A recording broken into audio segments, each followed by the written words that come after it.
Bienvenue à toutes et à tous en ce dimanche 4 février où nous nous retrouvons pour célébrer le Seigneur. Je vous invite à la prière. Ô Dieu, nous voulons te remercier pour tout ce que tu as fait pour nous. Tu nous as donné la vie. Tu nous protèges tous les jours. Tu nous invites à prendre des chemins jamais explorés auparavant. Tu nous aimes sans pareil. Accepte notre prière, entends nos chants et reçois nos louanges. Nous te le demandons au nom de Jésus le Christ ressuscité. Amen. Et nous chantons ensemble le cantique 41-35 à la page 611. Nous t'adorons, nous t'aimons.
Louez l'Éternel, car il est beau de célébrer notre Dieu, car il est doux, il est bienséant de le louer. L'Éternel rebâtit Jérusalem, il rassemble les exilés d'Israël. Il guérit ceux qui ont le cœur brisé et il panse leurs blessures. Il compte le nombre des étoiles. Il leur donne à toutes des noms. Notre Seigneur est grand, puissant par sa force. Son intelligence n'a point de limite. L'Éternel soutient les malheureux. Il abaisse les méchants jusqu'à terre. Chantez à l'Éternel avec action de grâce. Célébrez notre Dieu avec la harpe. Il couvre les cieux de nuages. Il prépare la pluie pour la terre. Il fait gerber l'herbe sur les montagnes. Il donne la nourriture au bétail, aux petits du corbeau quand il crie. Ce n'est pas dans la vigueur du cheval qu'il se complaît. Ce n'est pas dans les jambes de l'homme qu'il met son plaisir. L'Éternel aime ceux qui le craignent, ceux qui espèrent en sa bonté. Jérusalem, célèbre l'Éternel. Sion, loue ton Dieu. Parole du Seigneur.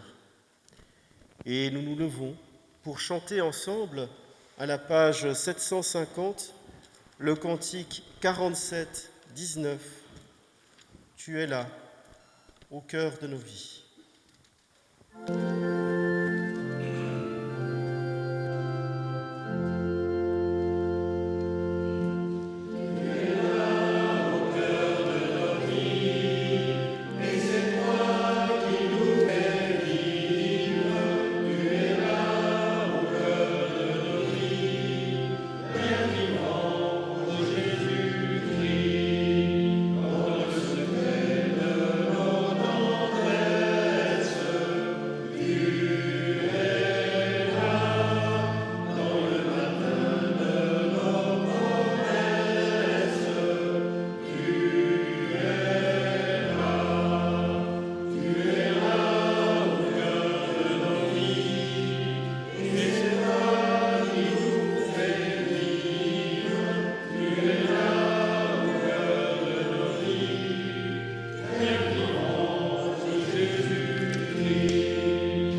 Fois.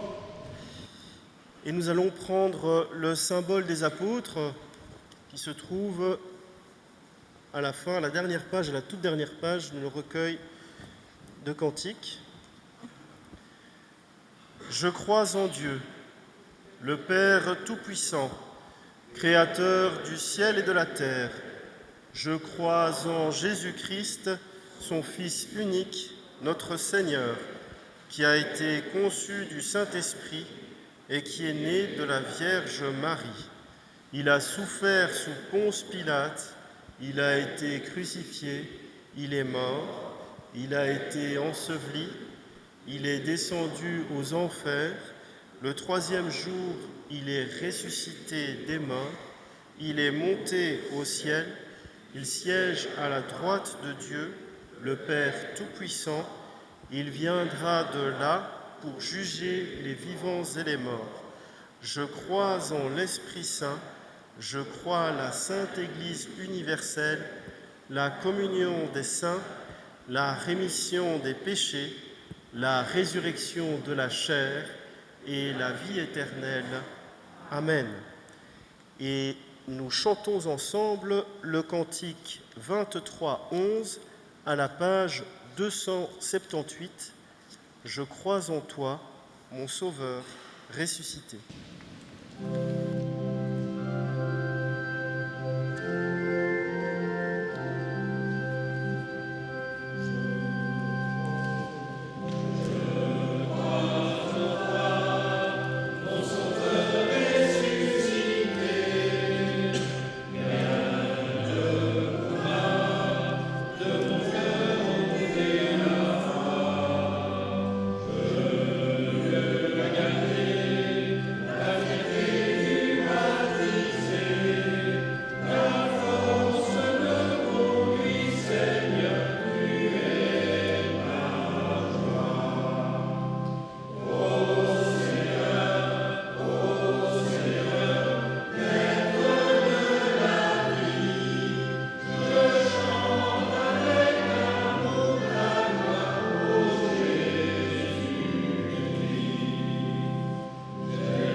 Voici ce que Jésus-Christ nous donne comme chemin pour vivre et pour vivre heureux. Tu aimeras le Seigneur ton Dieu de tout ton cœur, de toute ton âme, de toute ta force et de toute ton intelligence. C'est là le premier et le grand principe. Et voici le second, qui lui est semblable. Tu aimeras ton prochain comme toi-même. Merci, ô Dieu, pour ce chemin juste et bon. Nous prions. Devant toutes ces paroles, Seigneur, nous ne nous sentons pas toujours à la hauteur. Pourtant, elles comportent une promesse. La promesse d'être une lumière, la promesse de guérir du mal qui nous ronge, la promesse d'être accompagné de la gloire de l'Éternel. Mais pour cela, nous devons mettre ta parole en pratique. Alors nous te remettons tout ce qui en nous résiste, tout ce qui en nous résiste à l'écoute et à la vie de l'Évangile. Délivre-nous de nos peurs, du mal et de la tentation.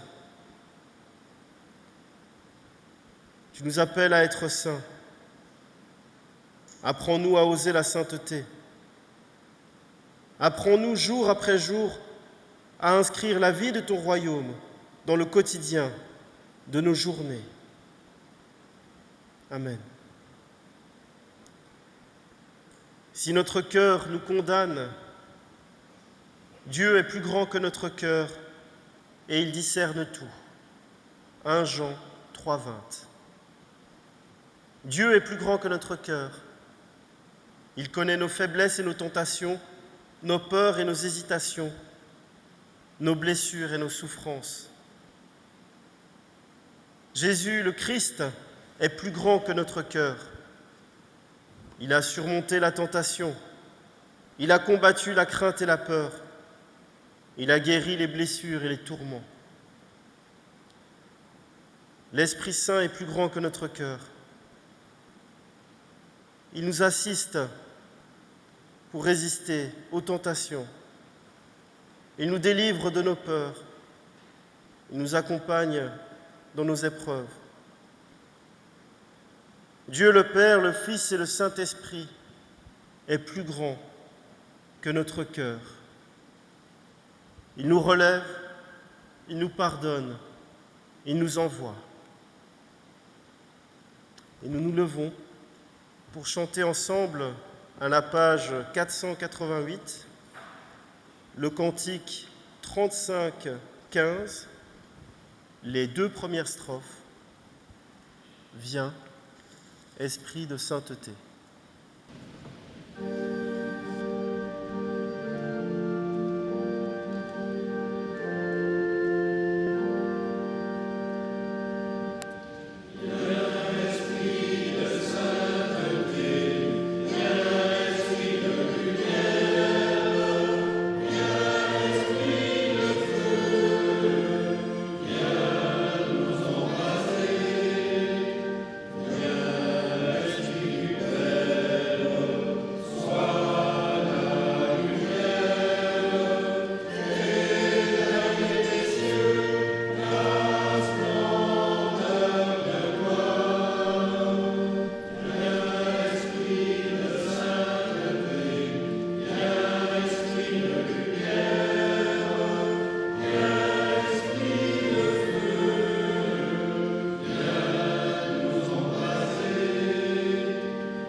Nous prions. Ô Dieu éternel, tes mots sont la lumière dont nous avons besoin pour notre cheminement. Parle-nous ce matin et ouvre nos esprits à ta sagesse. Nous te le demandons, au nom de Jésus le Christ. Amen. Vient maintenant le moment des lectures bibliques, avec deux lectures bibliques. Comme première lecture, Job 7, les versets 1 à 7, où nous retrouvons un discours plein d'amertume de Job. Et comme deuxième lecture, nous aurons Marc 1, les versets 29 à 39, où nous aurons un passage qui nous parle de la guérison de la belle-mère de Simon.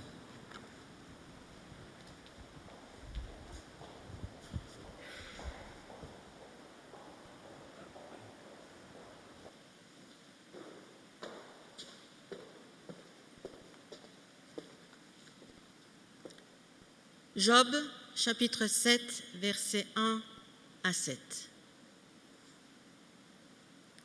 Le sort de l'homme sur la terre n'est-il pas celui d'un soldat? Et sa vie n'est-elle pas celle d'un ouvrier?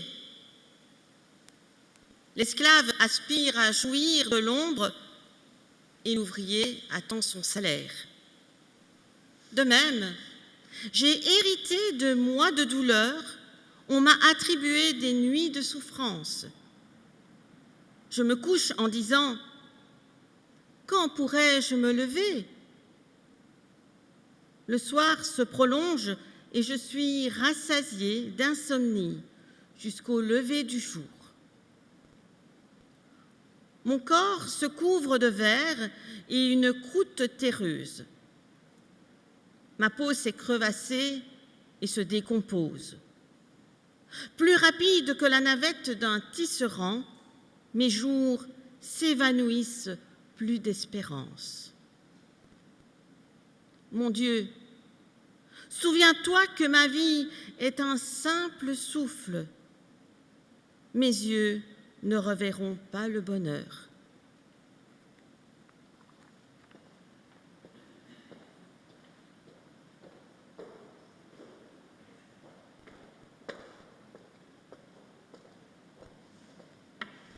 Nous lisons maintenant dans Marc, chapitre 1, les versets 29 à 39. En sortant de la synagogue, ils se rendirent avec Jacques et Jean à la maison de Simon et d'André. La belle-mère de Simon était couchée, ayant la fièvre, et aussitôt on parla d'elle à Jésus. S'étant approché, il la fit lever en lui prenant la main, et à l'instant, la fièvre la quitta. Puis, elle les servit. Le soir, après le coucher du soleil, on lui amena tous les malades et les démoniaques, et toute la ville était rassemblée devant sa porte. Il guérit beaucoup de gens qui avaient diverses maladies. Il chassa aussi beaucoup de démons. Et il ne permettait pas aux démons de parler parce qu'ils le connaissaient. Vers le matin, pendant qu'il faisait encore très sombre, il se leva et sortit pour aller dans un lieu désert où il pria. Simon et ceux qui étaient avec lui se mirent à sa recherche. Et quand ils l'eurent trouvé, ils lui dirent « Tous te cherchent ?» Il leur répondit « Allons ailleurs, dans les bourgades voisines, afin que j'y prêche aussi, car c'est pour cela que je suis sorti. » Et il alla prêcher dans les synagogues, par toute la Galilée, et il chassa les démons.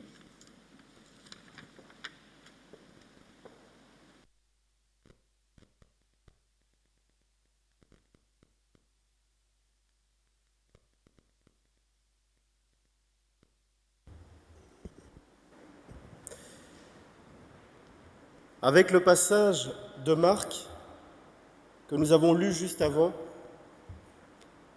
l'annonce du règne de Dieu n'est pas circonscrite à la sphère religieuse d'un lieu de prière, mais cette annonce déborde jusqu'au sein d'une maison, jusqu'au lit d'une femme malade qui ne pouvait pas être à la synagogue.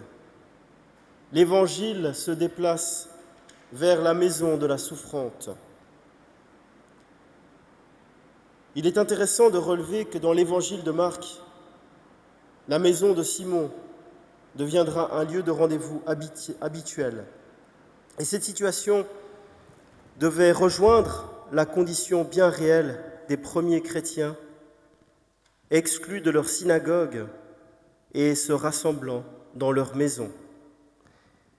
Mais pour nous, ce texte nous invite à ne pas enfermer l'Évangile dans un cadre exclusivement liturgique et à le vivre jusque dans notre quotidien, dans nos maisons. La maison de Simon et André se présente comme un nouveau lieu de mission pour Jésus et ses disciples qui reprennent le devant de la scène. André au prénom grec et Simon au prénom hébreu symbolisent l'unité fraternelle des chrétiens appelés à devenir une famille, une même fratrie ecclésiale.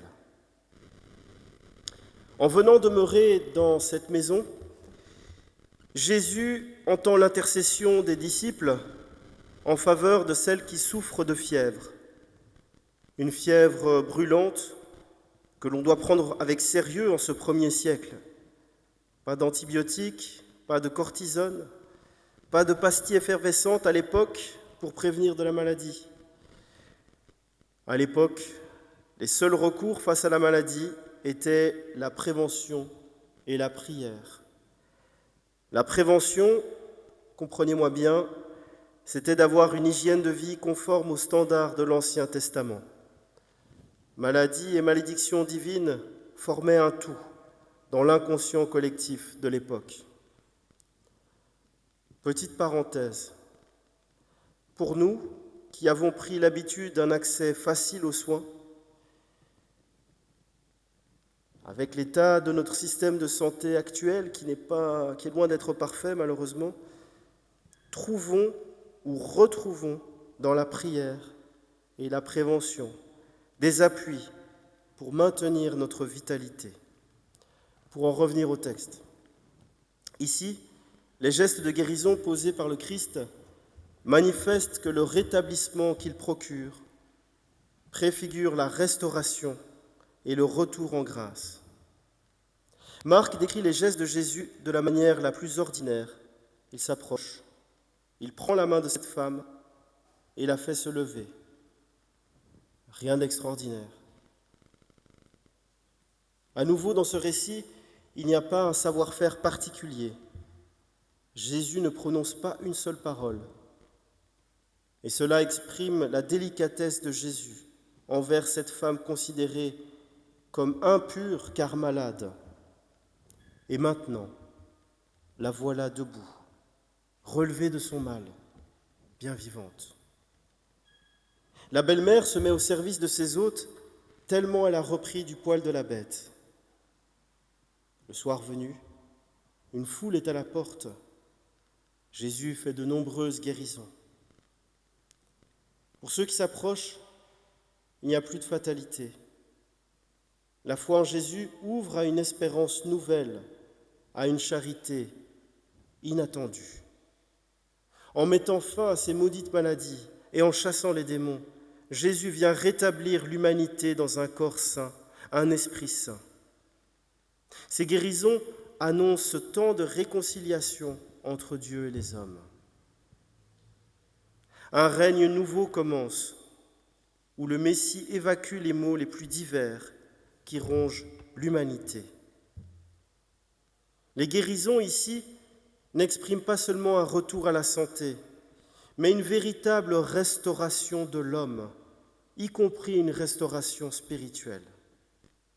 C'est un peu comme une réponse au cri de douleur du malheureux Job de notre première lecture. Jésus offre une réponse, il offre une espérance et une restauration de l'homme dans sa dignité d'enfant de Dieu. Après toutes ces nombreuses guérisons, on retrouve Jésus en prière. Le texte nous dit « Vers le matin, pendant qu'il faisait encore très sombre, il se leva et sortit pour aller dans un lieu désert, où il pria. Une activité harassante au service des malades et des possédés, puis une longue prière en solitude. C'est le rythme du Fils de Dieu. C'est ainsi qu'il vit intensément son union avec le Père et sa solidarité avec les hommes. Authentiquement homme lorsqu'il est seul devant Dieu, et réellement Fils de Dieu lorsqu'il est perdu dans la foule des hommes. C'est ce même Jésus qui se lève très tôt le matin dans un lieu désert pour se ressourcer, pour se connecter à la source, pour accueillir, tourner vers Dieu la lumière du jour nouveau. Jésus élargit chaque jour le champ de sa mission et de son témoignage. Dans le texte, il dit « Allons ailleurs pour que là aussi j'annonce le message ». Et Jésus, qui est sorti de Dieu, nous invite nous aussi à nous lever et à sortir. « Allons ailleurs », dit-il à ses disciples. Jésus nous invite à sortir de nos enfermements, de nos idées toutes faites, de nos petits mondes clos, de nos limites. C'est pour cela qu'il est sorti, pour aller dans les bourgs voisins, vers d'autres, vers ceux qui sont loin, vers ceux qui se tiennent à la périphérie de nos villes, de nos sociétés, de l'Église. La bonne nouvelle, c'est que Jésus nous aime et nous attend. Alors qu'allons-nous faire ? Comment allons-nous répondre à cette demande de se mettre en route ? Il y a quelques années déjà, avec l'épisode passé du Covid, beaucoup d'habitudes ont changé, le monde a changé. Certains ont perdu l'habitude d'aller au culte, certains ont pris l'habitude du cocooning, rester chez soi tranquille. Certaines personnes ont été perdues de vue. Eh bien, ce texte nous invite au déconfinement spirituel. Il est temps. Allons avec Jésus. Sortons de nos cercles étroits. Levons-nous et partons pour témoigner au monde de l'immense tendresse de notre Dieu et de sa compassion. Amen.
Vient maintenant le moment de la prière d'offrande. Pour rappel, il est possible de laisser une offrande à l'entrée, donc il y a 2 troncs, et il est possible de laisser une offrande avant ou après le culte. Nous prions. Seigneur Dieu, nous n'avons rien à t'offrir qui ne vienne de toi. Accepte cependant cette offrande et apprends-nous à en user conformément à ta volonté. Tu es béni pour les siècles des siècles. Amen. Nous nous levons à présent pour chanter le cantique 21-01, le cantique de la page 170. Je louerai l'Éternel, et donc c'est le 12-01, à la page 170, les deux premières strophes.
Aujourd'hui, nous sommes invités au repas. Il n'y a là qu'un peu de pain, un peu de vin. Ce n'est pas beaucoup. Et pourtant, c'est le plus beau, le plus riche, le plus somptueux de tous les repas. Ouvre tes yeux et regarde les autres invités. Ce sont tes frères, ce sont tes sœurs. Ouvre tes oreilles et entends la bénédiction qui va être prononcée. Dieu pose la main sur notre partage. Lieu de réconciliation, il est là. C'est le repas auquel le Père nous invite. C'est notre joie de te célébrer partout et toujours, Dieu notre Père, par Jésus-Christ notre Seigneur. En lui, tu as créé toutes choses et tu nous as façonnés à ta propre image. Par lui, tu nous as rachetés de l'esclavage du péché et de la mort. Tu nous as réconciliés avec toi et tu as fait de nous ton peuple. C'est pourquoi, avec la multitude de ton peuple, de tout temps et de tous les lieux, nous célébrons ton nom et nous partageons ta gloire. Et je vous invite à chanter de la page 706, le 45-21, trouvé dans ma vie ta présence. Amen.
Notre Seigneur Jésus-Christ, la nuit où il fut trahi, soupa avec ses disciples. Il prit du pain et, ayant rendu grâce, il le rompit, le donna à ses disciples et dit « Prenez, mangez, ceci est mon corps qui est donné pour vous. Faites ceci en mémoire de moi. » De même, après avoir soupé, il prit la coupe et, ayant rendu grâce, il la leur donna et dit « Buvez-en tous. Cette coupe est la nouvelle alliance en mon sang, qui est répandue pour vous en rémission des péchés. Faites ceci toutes les fois que vous en boirez en mémoire de moi. » Je vous invite à la prière. Dans ce repas, nous voulons accueillir ta bénédiction. Regarde-nous dans notre pauvreté et dans nos blessures. Nous nous présentons devant toi tels que nous sommes, avec notre faim, notre soif, nos larmes et notre quête, avec notre foi et notre espérance aussi. Que ton esprit souffle sur ce repas et qu'il nous dise ta mort et ta résurrection dans ce pain et dans ce vin. Que cette nourriture construise en nous la foi et l'espérance. Que cette manne nous aide à être le sel de la terre et la lumière du monde. Que ces signes renouvellent pour nous l'attente de ton royaume. Amen. Lors de son dernier repas, après avoir donné le pain et le vin, Jésus dit « Faites ceci en mémoire de moi ». Par cette scène, nous voulons faire mémoire de Jésus-Christ, de sa mort et de sa résurrection. Il vient présider le repas. C'est lui qui nous invite. Les signes de sa présence sont là. Approchons-nous. Nous pouvons former un cercle autour de la table de communion.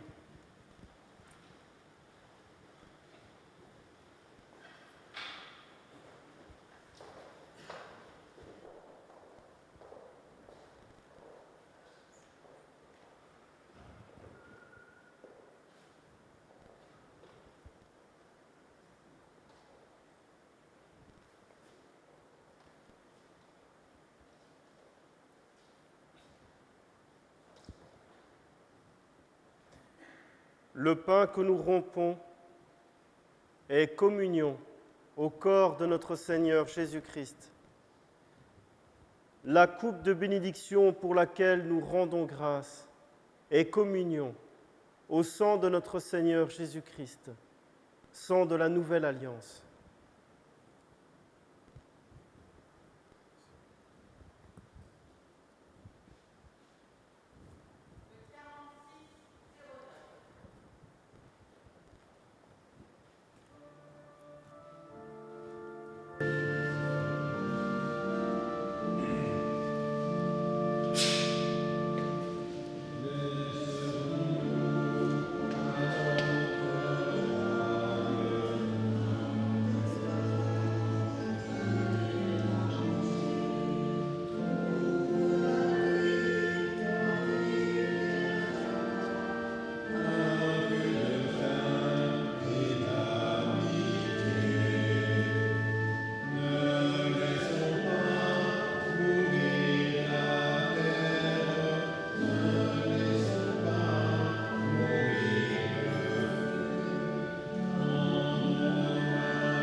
Seigneur, nous te rendons grâce, car ce repas n'a pas été que le partage du pain et du vin. Ce repas est devenu nourriture pour notre foi, lumière dans nos nuits, force pour nos combats, sel dans notre vie. Accorde-nous maintenant d'inscrire dans notre vie la paix et la louange, en vivant l'espérance de ta résurrection. Unis dans l'intercession, nous te prions. Dieu, notre Créateur et notre Père, nous t'implorons pour tous les hommes, quel que soit leur état ou leur condition. Fais-leur connaître tes voies, et à toutes les nations, révèle ton salut. Nous t'adressons aussi nos prières pour ton Église dans le monde entier. Dirige-la et gouverne-la toujours par ton esprit. Que tous les baptisés s'attachent à suivre fidèlement le chemin de la vérité et demeurent toujours dans la foi et la sanctification, par l'unité de l'esprit et le lien de la paix. Nous confions enfin à ta miséricorde toutes les personnes qui passent par l'angoisse, qui sont éprouvées dans leur esprit, dans leur corps ou dans leurs biens. Viens les consoler et les soulager, toi qui connais les besoins de chacun. Accorde-leur courage et patience dans l'épreuve et délivre-les de toutes leurs afflictions. Ô Dieu, dont le nom est béni du soleil levant au soleil couchant, remplis nos cœurs de ta connaissance et mets sur nos lèvres ta louange, afin que de l'Orient à l'Occident, tu sois célébré par le chant de voix unanime en Jésus-Christ, ton Fils, notre Seigneur. Amen. Et c'est au nom de ton Fils qu'autour de cette table, nous osons dire d'un seul cœur la prière de tes enfants. Notre Père qui es aux cieux, que ton nom soit sanctifié, que ton règne vienne, que ta volonté soit faite sur la terre comme au ciel. Donne-nous aujourd'hui notre pain de ce jour. Pardonne-nous nos offenses, comme nous pardonnons aussi à ceux qui nous ont offensés. Ne nous mets pas à la tentation, mais délivre-nous du mal, car c'est à toi qu'appartiennent le règne, la puissance et la gloire, pour les siècles des siècles. Amen. La paix et la grâce qui viennent de Dieu vous sont données. Allez dans la paix du Christ. Nous pouvons retourner à nos places. Il y a du café après le culte. Il y a aussi, en guise d'apéritif, une boisson fabriquée par une de nos paroissiennes à Carnion. Je vous rappelle le tronc pour Ésope, la manne pour Ésope et la petite boîte aux idées. Les troncs du 28 janvier. Non, oui. Dans le tronc central, il y avait 80 €. Dans le tronc pour l'entretien général, 45 €. Et le second tronc de ce jour est destiné à la diaconie. Quelques dates. Le consistoire ordinaire se réunira le 23 février 2024 à 9h30. Un interconsistoire du pôle 1 se déroulera le 13 février à 19h à Dour. Le conseil d'administration aura sa réunion trimestrielle le 21 février et le conseil de diaconie le 22 février. Une diaconaison organisée par la diaconie se déroulera le 29 février à 14h30 au Home La Bienvenue à Blogy. Ceux qui veulent y participer et qui n'ont pas de domicile peuvent s'adresser à la diaconie pour un covoiturage. Et à moi aussi. La prochaine étude biblique se déroulera le 18 février à 14h. Une étude biblique un peu particulière, puisqu'il s'agira d'un exposé conférence, on ne sait pas exactement, sur Israël. Pas Israël de ce qui se passe maintenant. Tout ça, simplement sur Israël. Une conférence qui sera donnée par M. Thierry Dufresne.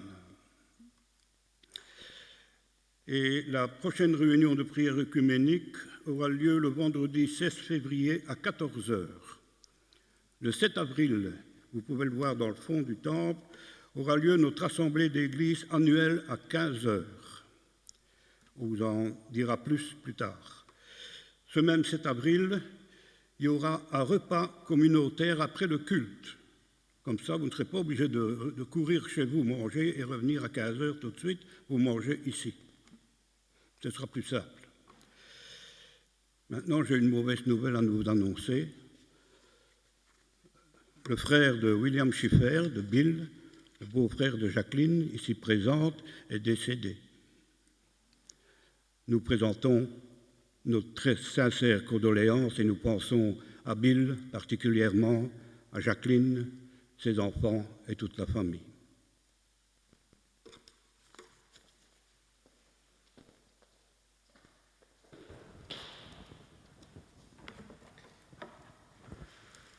Nous nous levons pour l'exhortation et la bénédiction.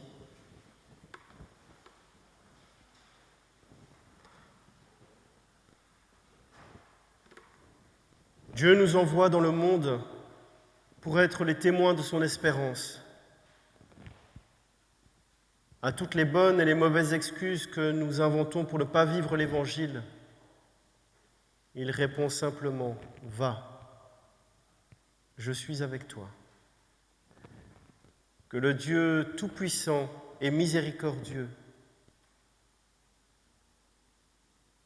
le seul, l'unique, vous bénisse et vous garde. Père, Fils et Saint-Esprit. Amen. Et nous chantons ensemble le cantique 33 à la page 56. Réjouis-toi, peuple fidèle, les 4 premières strophes.